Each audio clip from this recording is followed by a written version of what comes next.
ये लड़की 100 सालों से इस घर से बाहर निकलने की कोशिश कर रही है, लेकिन हर बार एक अदृश्य दीवार उसे रोक लिया करती थी। कोई भी उसे देख नहीं सकता था और वो इस घर में फंस गई थी। उसे नए किराएदारों को डराने में बहुत मजा आता था। वो जानबूझकर उनके पास से गुजरती, जिससे उन्हें एक अजीब सी ठंडक महसूस होती। कभी कभी वो शोर भी मचाती थी, जिससे वो डर जाते थे। लड़की को लगता था कि वो बाहर की दुनिया कभी नहीं देख पाएगी। लेकिन एक दिन उसी की उम्र का एक लड़का घर में रहने के लिए आया। घर की साफ सफाई करते समय सैम ने गलती से अपना जूता निकालकर फेंक दिया, जो दीवार से टकराया और एक छुपे हुए दरवाजे को खोल दिया। दरवाजे के पीछे एक लाल रंग की एल्बम थी, जो पिछले मालिक की लगती थी। एल्बम में रिया नाम की लड़की की जन्म से लेकर उसके एक खूबसूरत हाई स्कूलर बनने तक की तस्वीरें थी। हालांकि उसके बाद की वहाँ पर कोई तस्वीर नहीं थी, क्योंकि हाई स्कूल के बाद रिया की मौत हो गई थी। उसके पीछे खड़ी रिया की आत्मा परेशान थी कि सैम उसकी एल्बम में झांक रहा है, इसलिए वो उसे बार बार बंद कर दिया करती और सैम उसे खोलने की कोशिश करता। तभी एल्बम से एक अंगूठी निकलकर फर्श पर गिर गई। वो बिना किसी आवाज के जमीन पर गिरी थी, इसलिए सैम ने उस पर ध्यान नहीं दिया। अगली सुबह उसने गलती से अंगूठी पर पैर रख दिया। जब उसने अंगूठी को उठाया तो उसने देखा कि उस पर 4 चमकीले पत्थर लगे हुए थे और वो सूरज की रोशनी में चमक रहे थे। सैम ने अंगूठी को पहन लिया। अगले ही पल रिया की आत्मा उसके पीछे आ गई। उसने जल्दी से पीछे मुड़कर देखा कि रिया वहाँ पर खड़ी हुई है। सैम को एहसास हुआ कि जब भी वो इस अंगूठी को पहनता है तो वो रिया को देख सकता था। एक बार जब उसे यकीन हो गया कि ये भ्रम नहीं है, तो उसने जल्दी से अंगूठी फेंक दी। फिर उसने एल्बम खोला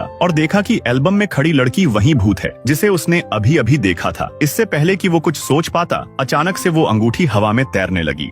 सैम ने उसे उठाया और वापस पहन लिया। रिया ने उससे प्यार से कहा कि क्या तुम अंगूठी पहने रख सकते हो? 100 साल में ये पहली बार था कि कोई रिया को देख सकता था। सैम काफी डरा हुआ लग रहा था। वो काफी देर तक बिस्तर पर बैठा रहा। शांत होने के बाद उसने रिया से पूछा कि तुम यहाँ पर क्या कर रही हो? रिया ने बताया कि 1930 में उसने म्यूजियम से ये अंगूठी ली थी, लेकिन जब वो इस अंगूठी को लेकर म्यूजियम से बाहर निकली, तभी एक कार ने उसे टक्कर मार दी। जब उसकी आंख खुली तो उसने खुद को इस कमरे में पाया और तब से वो इसी घर में फंसी हुई है। रिया सैम के साथ और भी बातें करना चाहती थी, लेकिन सैम को कोई भूतिया दोस्त नहीं चाहिए था। उसने रिया से कहा कि क्या वो उसे कुछ पल के लिए अकेला छोड़ सकती है। रिया ने परवाह न करने का दिखावा किया और सैम की बात मान ली। लेकिन जब सैम होमवर्क कर रहा था तो उसने जानबूझकर उसे परेशान करने के लिए शोर मचाना शुरू कर दिया। दोनों के बीच बातचीत के दौरान उन्हें पता चला कि दोनों को संगीत पसंद है। रिया एक संगीतकार के परिवार से थी और सैम बचपन से ही गिटार बजाता था, लेकिन हाल ही में उसके पिता की मृत्यु के बाद उसने फिर कभी भी गिटार नहीं बजाया। सैम ज्यादा बात नहीं करना चाहता था और उसने रिया से शोर न मचाने के लिए कहा, लेकिन उस रात खाना खाते समय वो फिर से शोर करने लगी। फिर उसने सैम की माँ के सामने कुछ शरारतें भी की। रात के खाने के बाद सैम जल्दी से अपने कमरे में वापस आया, अंगूठी पहनी और रिया के साथ कुछ शर्तें तय की। वह अंगूठी पहनना जारी रखने के लिए तैयार था, लेकिन शर्त यह थी कि वो उसकी माँ को कभी भी परेशान नहीं करेगी, क्योंकि वो हाल ही में बहुत कुछ झेल चुकी थी और सैम नहीं चाहता था कि उसकी माँ को पता चले कि घर में 100 साल पुराना भूत है। रिया इस शर्त पर बहुत खुश थी। उसने सहमति में बार बार सिर हिलाया, लेकिन वह हैरान थी कि सैम ने उसे 100 साल पुराना भूत क्यों कहा। सैम के समझाने के बाद उसे एहसास हुआ कि उसे मरे हुए 100 साल बीत चुके हैं। उसे नहीं पता था कि उन 100 सालों में बाहर क्या बदल गया है। उसे सैम से जवाब मिलने की उम्मीद थी, लेकिन जब उसने खिड़की से बाहर हाथ बढ़ाया तो वो हैरान हो गई, क्योंकि वो अदृश्य दीवार जिसने कभी उसे रोका था वो रहस्यमय तरीके से गायब हो गई थी। रिया इस बात से काफी खुश थी। उसने सैम से बाहर की दुनिया देखने के लिए कहा। सैम उसे घर से बाहर ले गया। ये पहली बार था जब उसने इतने सालों में इस घर से बाहर कदम रखा था।